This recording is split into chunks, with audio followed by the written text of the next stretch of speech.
Y si quieren colocarle un título al sermón de hoy, yo le coloqué el precursor del Salvador. Es lo que vamos a hablar el día de hoy. Recuerden que estamos en Lucas, el Evangelio del Salvador. El sermón hoy se llama el precursor del Salvador. Y bueno, ya en otras ocasiones hemos hablado de Juan el Bautista. Al principio del ministerio de Jesús, Juan el Bautista tenía un papel bastante protagónico. Y nuevamente aquí en el Evangelio de Lucas se vuelve a retomar la figura de Juan el Bautista. Pero interesantemente la retoma Jesús. Es decir, es Jesús quien habla de Juan el Bautista el día de hoy. Y Juan el Bautista es un personaje bastante particular en la historia de la redención. Él anunció la venida del Señor y fue un profeta poderoso en las manos de Dios. Fue un hombre que confrontó la decadencia moral y espiritual de la sociedad de su época.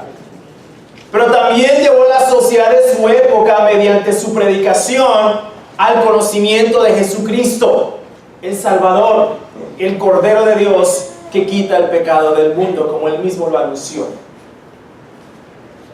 Entonces vamos a ir a Lucas 7:18. Vamos a leer una porción bastante larga. Entonces les pido el favor estemos ahí conectados. ¿Amén? Amén. Dice: los discípulos de Juan fueron a contarle todas estas cosas. Entonces Juan llamó a 2 de sus discípulos y los envió a Jesús para que le preguntaran: ¿eres tú aquel que había de venir o esperamos a otro? Aquellos fueron a ver a Jesús y le dijeron: Juan el Bautista nos ha enviado para que te preguntemos si eres tú el que ha de venir o debemos esperar a otro. En este mismo momento Jesús sanó a muchos que tenían enfermedades, plagas y espíritus malignos, y a muchos ciegos les dio la vista. Entonces Jesús le respondió: vuelvan y cuéntenle a Juan lo que han visto y oído. Los ciegos ven, los cojos andan, los leprosos son limpiados, los sordos oyen, los muertos son resucitados, y a los pobres se les anuncian las buenas noticias. Bienaventurado el que no tropieza por causa de mí. Cuando los mensajeros de Juan se fueron, Jesús comenzó a decir a la gente acerca de Juan: ¿qué fueron ustedes a ver al desierto? ¿Querían ver una caña sacudida por el viento? ¿O qué fueron a ver? ¿A un hombre vestido con ropa elegante? Los que se visten con ropa elegante y disfrutan de grandes lujos están en los palacios de los reyes. Entonces, ¿qué es lo que ustedes fueron a ver? ¿A un profeta? Pues yo les digo que sí, y alguien mayor que un profeta. Porque este es de quien está escrito: yo envío mi mensajero delante de ti, para que te prepare el camino. Yo les digo que entre los que han nacido de mujer no hay nadie mayor que Juan el Bautista.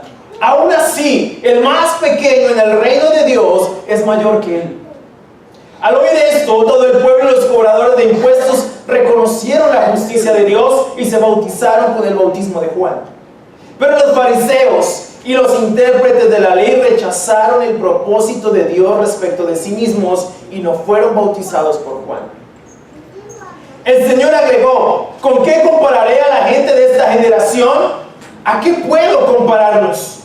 Son como los niños que se sientan en la plaza y se gritan unos a otros: tocamos la flauta y ustedes no bailaron, entonamos cantos fúnebres y ustedes no lloraron.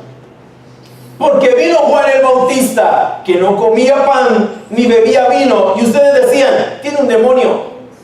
Luego vino el Hijo del Hombre, que come y bebe, y ustedes dicen: este hombre es un glotón y un borracho, amigo de cobradores de impuestos y de pecadores. Pero la sabiduría la reivindican sus hijos. Interesante este pasaje. Básicamente el tema, yo lo resumí en una frase muy corta: las palabras de Jesús con respecto a la persona y ministerio de Juan el Bautista. En este encuentro de Jesús con los discípulos de Juan el Bautista, hay por lo menos 3 momentos que tú reconoces en el texto, que para Lucas fueron muy importantes y que por consiguiente lo son para nosotros como cristianos contemporáneos. El primer momento lo encontramos en el versículo 18 al 23. La pregunta que le hacen a Jesús. Este primer punto, este primer momento, yo lo titulé "Dichoso el que no tropieza por causa mía", tomando ese título del mismo texto. Esta frase del presente subtítulo es parte de la respuesta a la pregunta de Juan el Bautista. Los discípulos de Juan el Bautista habrían estado al tanto del ministerio de Jesús. Es importante recordar que Juan estaba preso y no había tenido mucho contacto con el mundo exterior. Sin embargo, sus discípulos lo habían mantenido al tanto de todas las cosas, particularmente del ministerio de Jesús. Por medio de 2 de ellos, Juan el Bautista manda a preguntar a Jesús si él era el Mesías que había de venir o debían esperar a otro. La pregunta de Juan tiene evidentemente un tono de duda. Por lo menos cuando tú lees el texto, eso brota de allí. La razón de esta pregunta o de esta presunta duda obedece al hecho de la naturaleza del ministerio de Jesús y lógicamente al de Juan, como se aclara más adelante en el versículo 33. Es absolutamente claro que Juan era el profeta anunciado por Isaías en Isaías 43. Voz de uno que clama en el desierto, prepare el camino del Señor.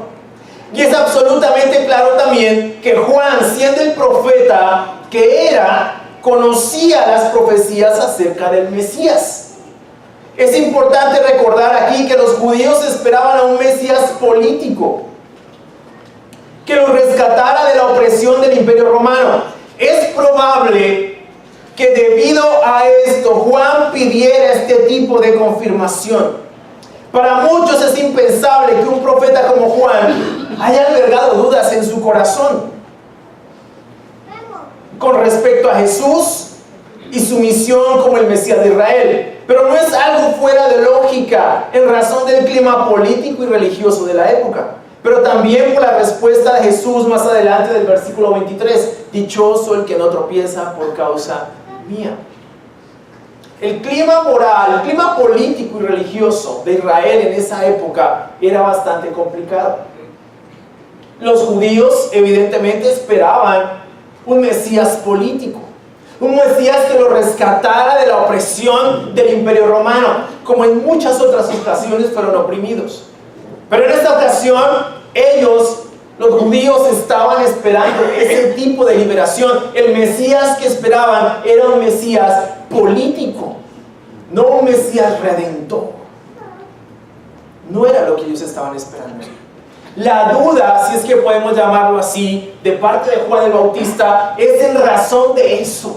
¿Eres tú o debemos esperar a algún otro?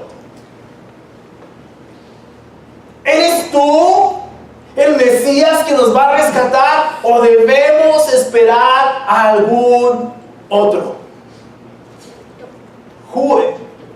Juan resolvió la duda. El problema es que en esa época muchos no resolvieron la misma duda porque no creyeron en Jesús. Una vez que los discípulos le hacen la pregunta a Jesús, procede Jesús a sanar a muchos enfermos, expulsar demonios y devolverle la vista a los ciegos.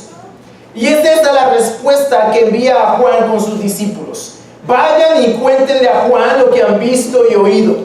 Los ciegos ven, los cojos andan, los que tienen lepra son sanados, los sordos oyen, los muertos resucitan y a los pobres se les anuncian las buenas nuevas. Es interesante que Jesús aquí no le dice a Juan: oye, no seas incrédulo.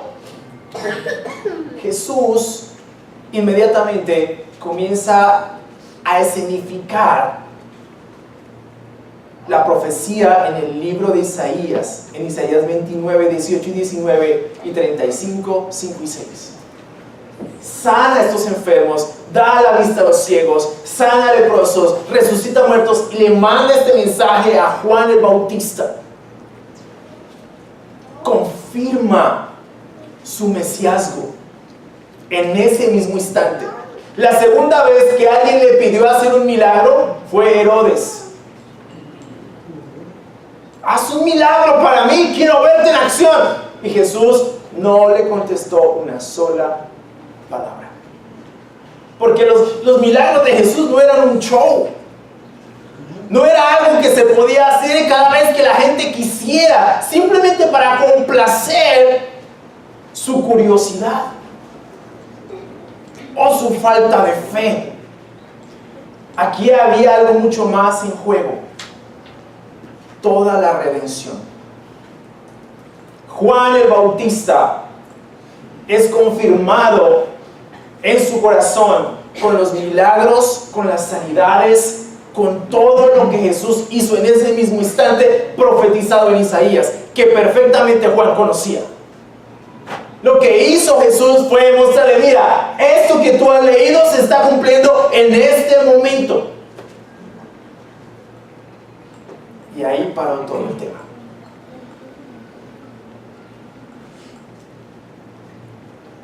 Y finaliza su mensaje con la frase que da título a este primer momento de la historia: dichoso el que no tropieza por causa mía. Ok, ¿esto cómo aplica a nosotros? A pesar de que muchos en Israel podían observar los milagros y maravillas hechos por Jesús, muchos también se negaban a creer y otros dudaban. Mucha gente vio lo que hizo Jesús. Muchas personas vieron resucitar a Lázaro. ¿Te imaginas uno estar allí y ver a un muerto de 4 días que huele asquerosamente horrible resucitar? Pero aún así, muchos no creyeron. Para nosotros puede no ser diferente. A pesar de que contamos con un testimonio absolutamente confiable en la palabra de Dios, la duda puede asomar. Enfrentamos una época de escepticismo y mucha duda con respecto a Jesús, su historicidad, sus milagros y sus enseñanzas. Muchos han acusado a la iglesia de haber inventado a Jesús para tener el control de las masas. Muchos otros se han dedicado a desmontar el mito de Jesús y demostrar que no son más que charadas de la iglesia y nada más que fábulas. Hoy enfrentamos ese tipo de cosas, ese tipo de escepticismo. Hoy más que nunca en los círculos académicos se cuestiona la historicidad y las enseñanzas de Jesús. Hay un seminario muy famoso en los Estados Unidos que se llama el Seminario de Jesús. Son un grupo de eruditos, de teólogos muy famosos, entre ellos Bart Ehrman, dedicados a desmontar el mito de Jesús. No son blogueros, youtuberos. Son personas formadas teológicamente que están buscando desmontar el mito de Jesús, o lo que ellos llaman el mito de Jesús. Es impresionante. Es todo un seminario haciendo ese trabajo. Es decir, estamos enfrentando una situación muy similar. Y lo primero que puede venirse a nuestras mentes es: ¿será que sí? ¿Jesús es? ¿Realmente el cristianismo es lo que nosotros debemos seguir? ¿Por qué no otra cosa? ¿Por qué tenemos que seguir el cristianismo? ¿Por qué no el budismo? ¿Por qué no el hinduismo? ¿Por qué no el islam? ¿Por qué tiene que ser Jesús la verdad absoluta en todo esto? Son las preguntas que se pueden estar asomando en nosotros. De hecho, estamos en ese momento de la historia. Para mí es impresionante. Yo lo vivo leyendo constantemente. De hecho, estoy leyendo un libro ahorita de Timothy Keller que se llama ¿Es razonable creer en Dios?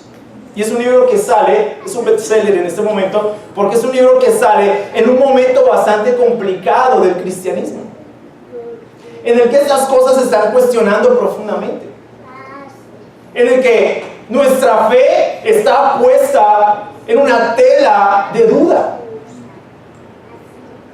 Y hombres de la talla de Bart Ehrman y otros tantos están cuestionando profundamente el cristianismo. Ahora, ¿qué ha hecho gran parte del cristianismo? Dedicarse a hablar de prosperidad y sanidades, en lugar de ir a las Escrituras y mostrar la relevancia del mensaje de Jesús y de la persona de Jesús. Yo creo que es una labor que nosotros tenemos que hacer, no solamente desde el púlpito, en nuestras propias vidas. Vamos a tenernos que enfrentar, y yo le digo eso continuamente a los universitarios, ustedes van a tener que enfrentarse en este círculo académico con ese tipo de dudas, con ese tipo de preguntas. ¿Por qué Jesús? ¿Por qué la Biblia? ¿Por qué el cristianismo? ¿Por qué? Y evidentemente tenemos en la Escritura, tenemos en la palabra de Dios la razón.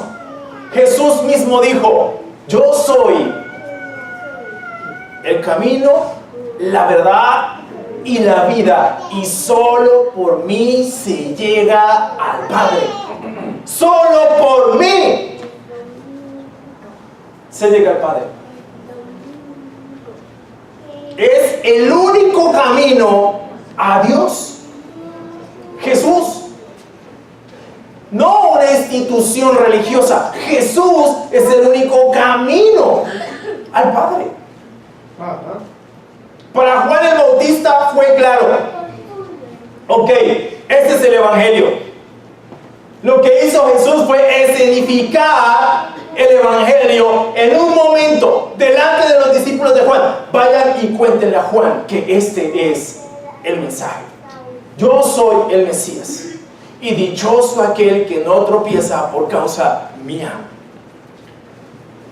Dichoso aquel que no tropieza por causa mía. Yo les quiero decir una cosa: es razonable dudar. Y yo sé que muchos de ustedes, cuando leen las Escrituras, tienen dudas. Y hay dudas. Hay muchas dudas. No es pecado dudar. Creo que vamos a enfrentar ese tipo de cosas a medida que estudiamos las Escrituras, a medida que estudiamos la palabra de Dios. Lo malo de este asunto es cuando no resolvemos nuestras dudas, porque toda duda razonable exige una respuesta razonable. Pero tenemos esas respuestas razonables. Es solamente que tú abras tu mente, abras tu corazón a escuchar esas respuestas razonables.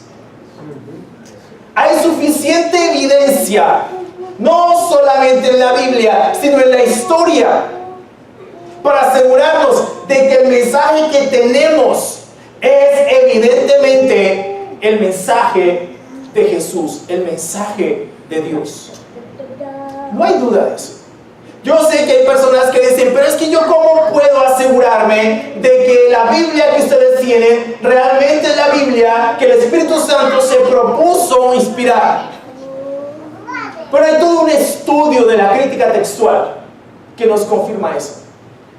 Hay personas que se han dedicado a examinar los textos y asegurarnos que el texto que tenemos es evidentemente el texto original de la Biblia. Y hoy tenemos el 99.5% del texto original de la Biblia.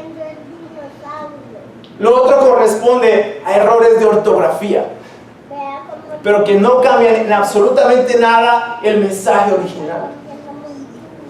Tenemos las Escrituras, tenemos la Biblia, tenemos la palabra de Dios que nos confirma que evidentemente este es el mensaje. Pero hay otro testimonio que para mí personalmente es el más importante. Mira, Jesús procedió en ese momento a cambiar vidas. Cuando estas personas comenzaron a ser tocadas por Jesús, las vidas de estas personas en ese momento dejaron de ser las mismas.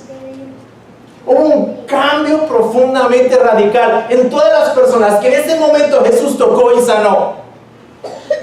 No solamente los sanó de sus enfermedades, cambió sus corazones. Y mire, yo les digo una cosa, no ha habido un mensaje en la historia, no ha habido nada en la historia de la humanidad que haya sido capaz de cambiar la naturaleza moral y espiritual de la humanidad. Solo después de Jesús se dijo antes de y después de Cristo. Si Jesús es un invento de la iglesia, tenemos que hacerle un altar a la iglesia, porque lo que se inventó fue formidable.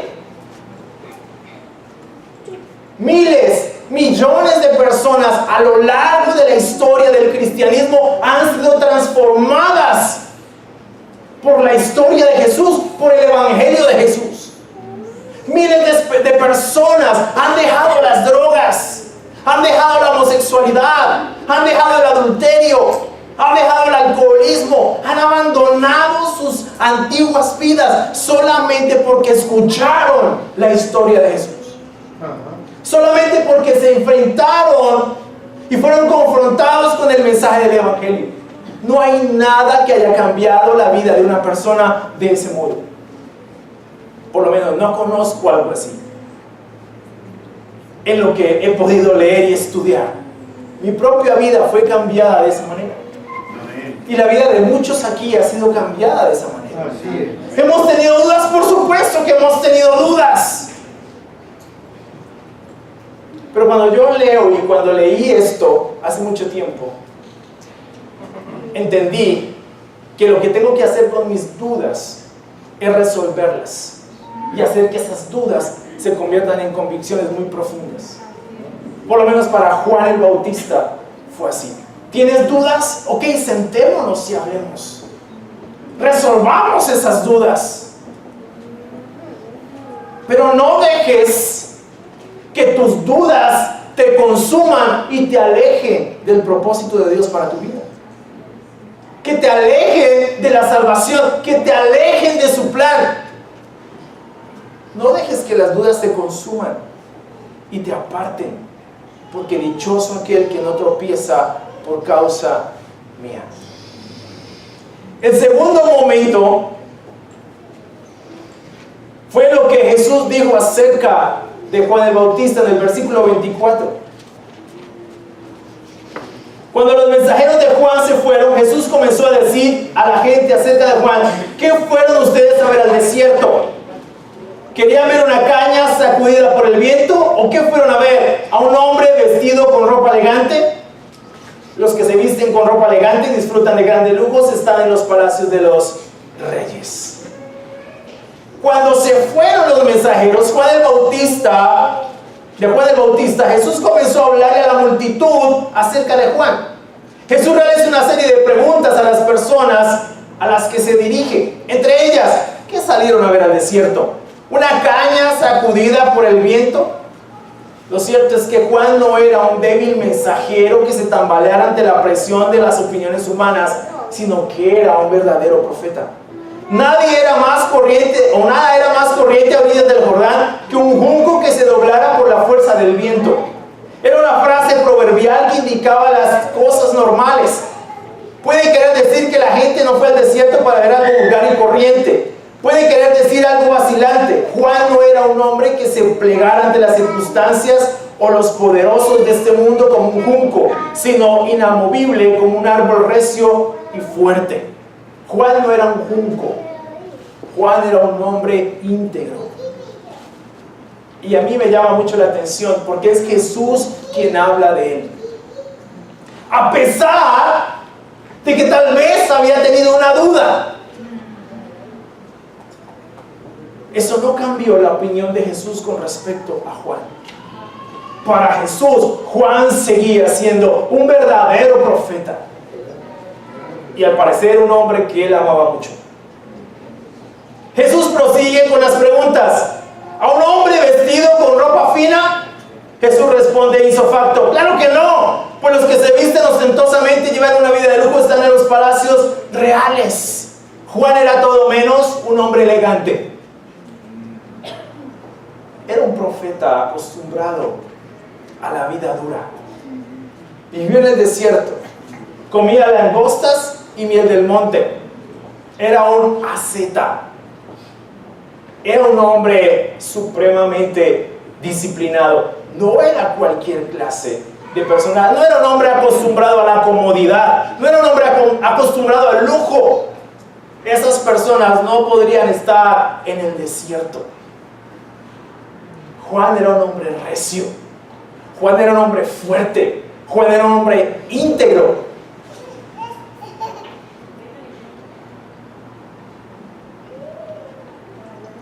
Entonces, ¿qué salieron a ver? Continúa Jesús. ¿A un profeta? Sí, les digo, y más que profeta. La disertación de Jesús respecto a Juan es impresionante. Era más que un profeta, era el precursor del Mesías, del Salvador de Israel. Jesús cita una profecía en Malaquías 3:1, donde se describe la labor de Juan el Bautista. Los judíos esperaban que apareciera un gran profeta del pasado, Elías, para preparar el camino y anunciar la llegada del rey ungido de Dios. Malaquías 4:5. Juan fue ese heraldo del Altísimo. Jesús le coloca por encima de todas las grandes figuras de la historia de Israel y del mundo, entre los que se encuentran hombres como Abraham y Moisés, que los judíos consideraban insuperables y aún incomparables. Juan era ese tipo de hombre, el precursor del Señor.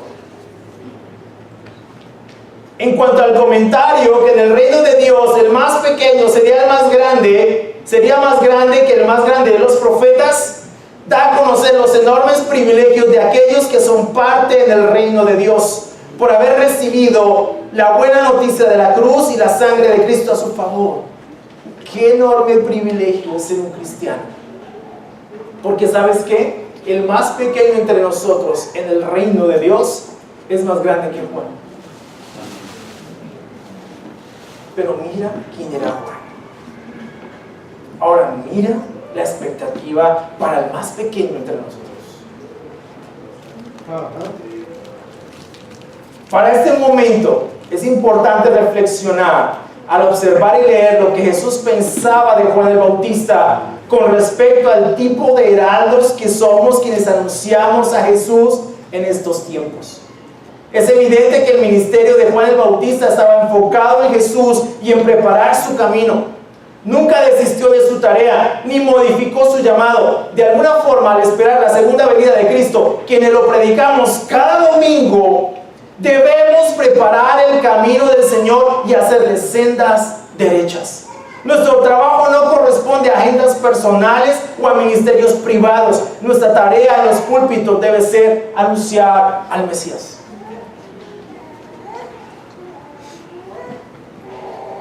La verdad, personalmente, creo yo que es preocupante el estado de los púlpitos el día de hoy.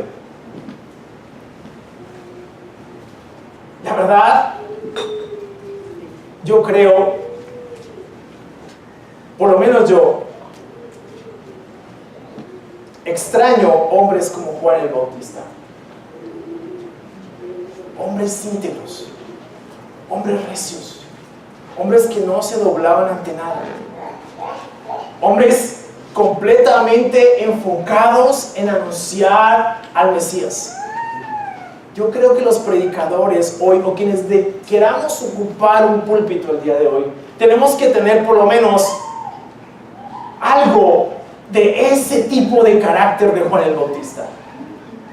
Me preguntaba esta mañana, ¿qué pasaría si Jesús tuviera que hablar de nosotros el día de hoy? ¿Qué cosas diría de los predicadores que hoy nos subimos cada domingo a predicar a Jesús, a anunciar el Mesías? ¿Qué diría de nosotros? ¿Se referiría a nosotros tal cual como se refirió a Juan el Bautista. Estos hombres no son juncos. Estos hombres son verdaderos profetas del Señor, que anuncian al Señor, que anuncian la venida del Mesías, que no se doblan ante nada. Yo me preguntaba eso, si es lo mismo que él piensa. Otra cosa que me preocupa y que en la que personalmente me cuestiono es si estoy anunciando el mismo mensaje que Juan estaba anunciando. Porque Juan estaba preparando sendas derechas para la venida del Mesías. Él le decía al pueblo: preparen sendas derechas para el Señor.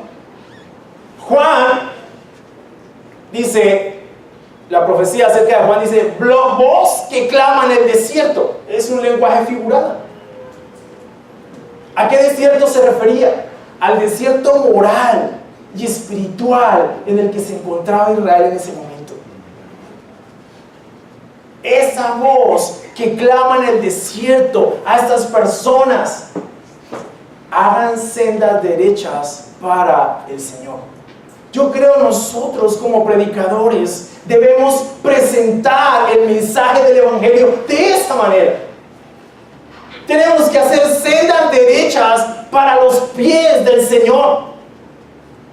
Tenemos que hacer caminos derechos para Jesús.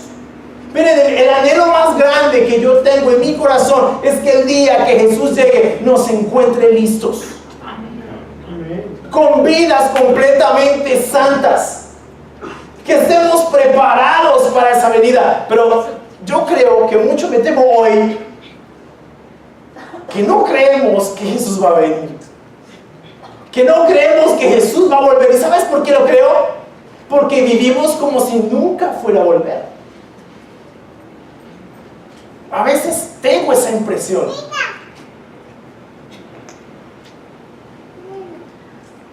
Jesús dijo: velen y oren para que ese día no los tome desprevenidos.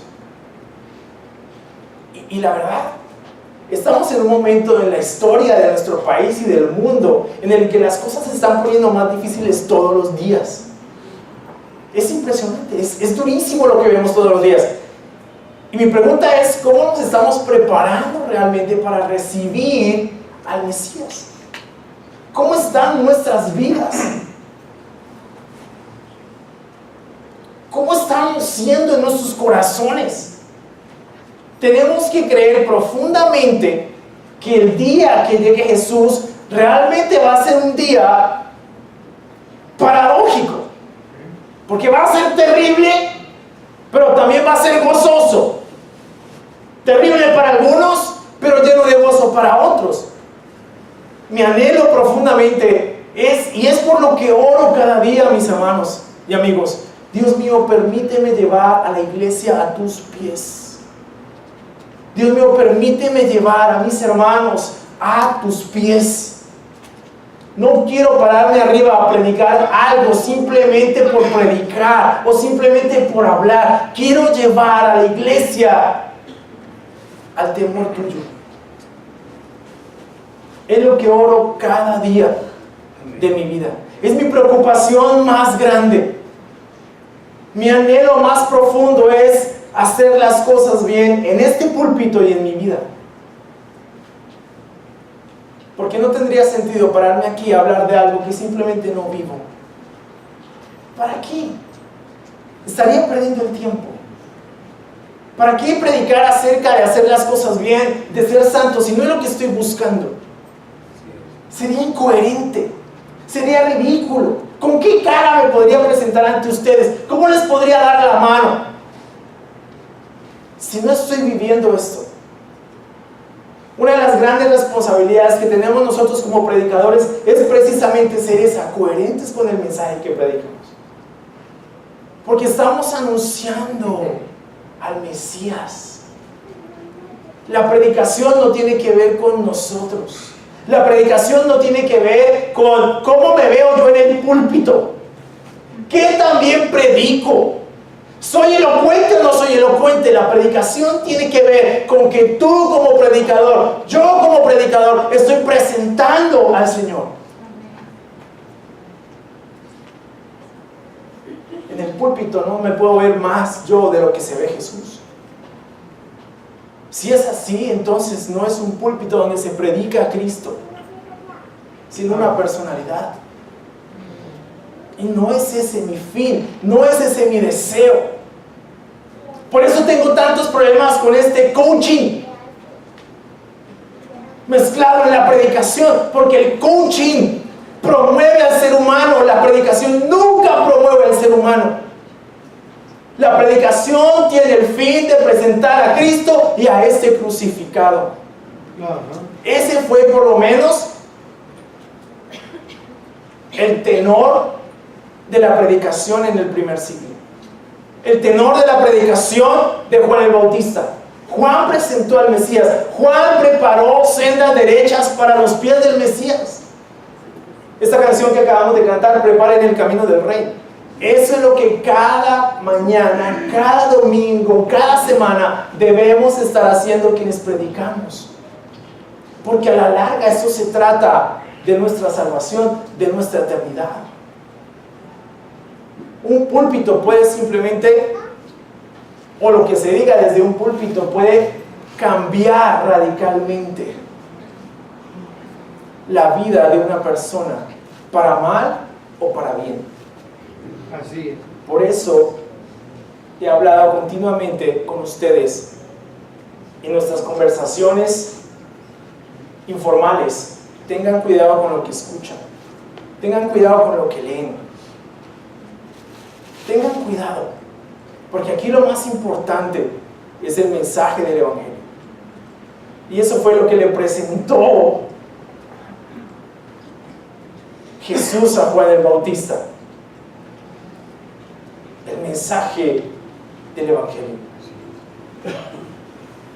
Al oír estas palabras de Jesús, todo el pueblo y hasta los recaudadores de impuestos reconocieron que el camino de Dios era justo y fueron bautizados por Juan. Sin embargo, los fariseos y los expertos en la ley no se hicieron bautizar por Juan, rechazando así el propósito de Dios respecto a ellos. Los fariseos y los expertos en la ley, que tenían en su haber como guardianes de la palabra de Dios la posibilidad de arrepentirse y ponerse en los caminos de Dios conforme a su propósito, lo rechazaron de forma tajante y obstinada. Y lo cierto es que la religiosidad oscurece el entendimiento y endurece el corazón. Esta es una prueba evidente de que la gracia de Dios puede ser resistida por causa de la maldad del corazón humano.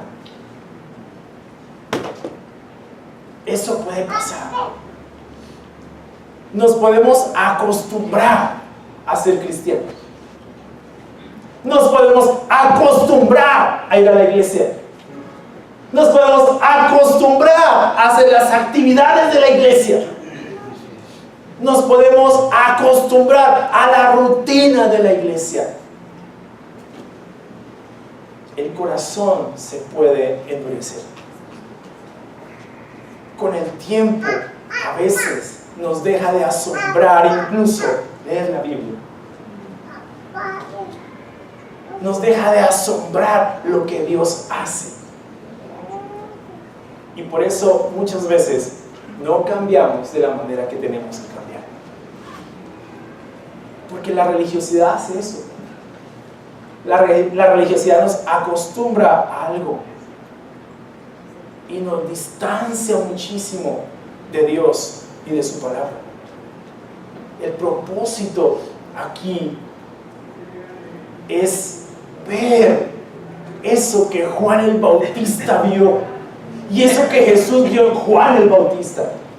No nos podemos simplemente apartar de la voluntad de Dios por causa de la rutina, por causa de lo que hacemos cada día. No, el cristianismo es mucho más profundo que eso. ¿Qué hay para nosotros? La voluntad de Dios. Eso hay para nosotros. Cuando vamos a las Escrituras, ¿qué hay para nosotros? La voluntad de Dios para nosotros. Es lo que tenemos que buscar voluntad cada día. Por lo menos fue lo que buscó Juan, fue lo que buscaron sus discípulos y fue lo que buscó Jesús en el corazón de la gente. Hicieran su voluntad. Finalmente, en el versículo 31, el Señor agregó: ¿con qué compararé a la gente de esta generación? ¿A qué puedo compararlos? Son como los niños que se sientan en la plaza y se gritan unos a otros: tocamos la flauta y ustedes no bailaron, entonamos cantos fúnebres y ustedes no lloraron. Las preguntas de Jesús guardan relación con la respuesta de la gente tanto al ministerio de Jesús como al ministerio de Juan el Bautista, que evidentemente eran distintos. Jesús les dice, y concretamente a los fariseos y expertos en la ley, quienes directamente criticaban tanto a Jesús como a Juan, buscando una excusa para acusarlos de alguna falta o delito y sacarlos del camino. Jesús los compara con niños sentados en la plaza, malhumorados, que se quejan porque los demás se niegan a participar de los juegos que ellos proponen. Jesús cuestiona su terca inmadurez y obstinación con ese ejemplo. Por un lado, acusaban a Juan el Bautista de tener un demonio solo porque no comía pan ni bebía vino. Juan era una secta muy radical, no solo en su modo de vivir, sino en su mensaje. Por otro lado, acusaban a Jesús de ser un glotón y un borracho, solo porque comía y bebía. Amigo de recaudadores de impuestos y de pecadores. ¿Sabes qué es lo que destruye más la fe? Los prejuicios. Los prejuicios. Los prejuicios religiosos. Y esos están a la orden del día. No acabaríamos esta mañana mencionándolos.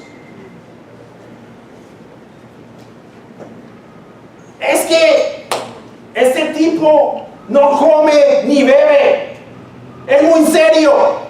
Es muy drástico. Debe tener un demonio. Eso decían de Juan. Juan era serio. Muy serio. Juan causaba temor. ¿Te imaginas qué es que un tipo de eso le hablara a un hombre como Herodes? Que le gritara desde el lugar donde estaba predicando: la mujer con la que estás no es tu esposa, arrepiéntete, Herodes. ¿Te imaginas? Y Herodes le tenía miedo. Herodes le tenía muchísimo miedo. Lo llevó a la cárcel, pero no quería hacerle nada. Lo tenía ya guardadito, solamente como para... Pero no se atrevía a tocarlo. En una ocasión, su hijastra le pide la cabeza de Juan. Y el hombre entró en pánico. Pero ya había hecho una promesa delante. Y primero era el orgullo, antes que todo, ¿no? Ya había hecho una promesa: lo que quieras de mi reino te lo voy a dar. Aunque quiero la cabeza de Juan.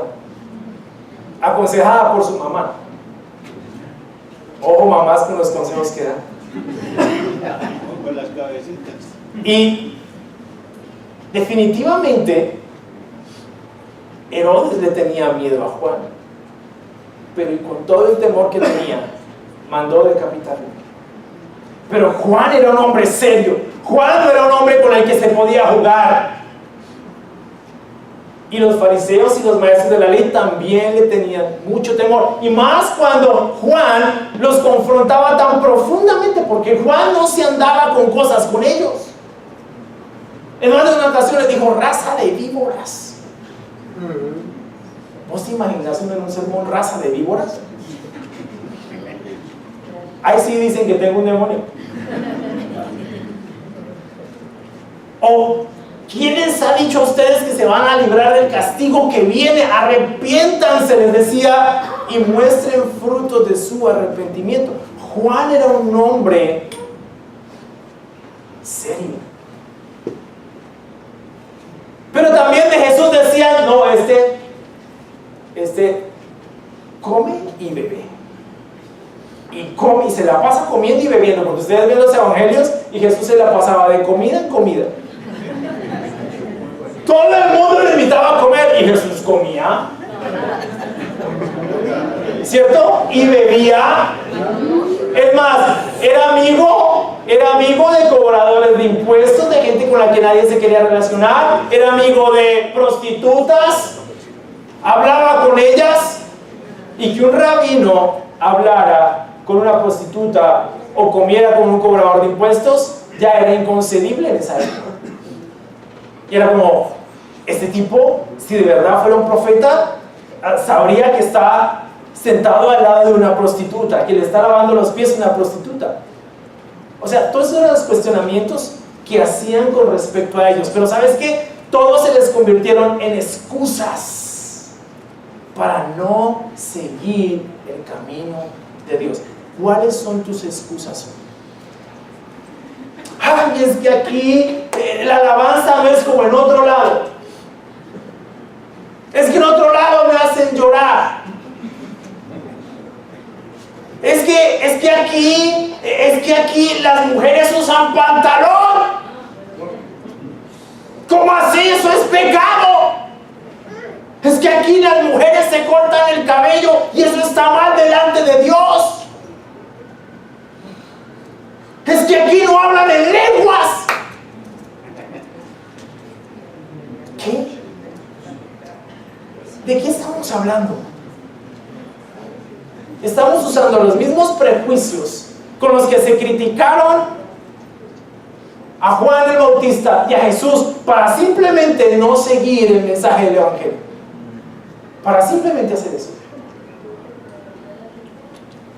Es que ¿cómo así? Que aquí comen rellenas y comer sangre es pecado. Pero ¿cómo así que las transfusiones de sangre, si eso está mal delante de Dios? Miren, todo eso simplemente para no seguir el mensaje de Dios. ¿Cuáles son tus prejuicios? ¿Por qué razón hoy simplemente estás desistiendo de seguir a Cristo por los prejuicios que tienes? Y así muchísimos otros más, que tienen que ver más con nuestras excusas que con realmente objeciones razonables.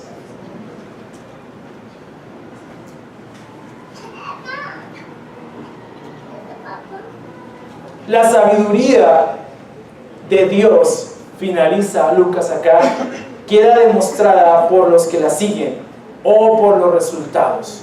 En contraste con los críticos necios que rechazaban lo que veían, las personas espiritualmente sabias reconocían que Dios aprobaba tanto el ministerio de Juan como el de Jesús, a pesar de sus diferencias. A pesar de eso. Hoy el debate teológico, se los digo ahí, es o eres calvinista o eres arminiano. Y si eres arminiano estás pecando. Puras, como decía Wesley, tonterías.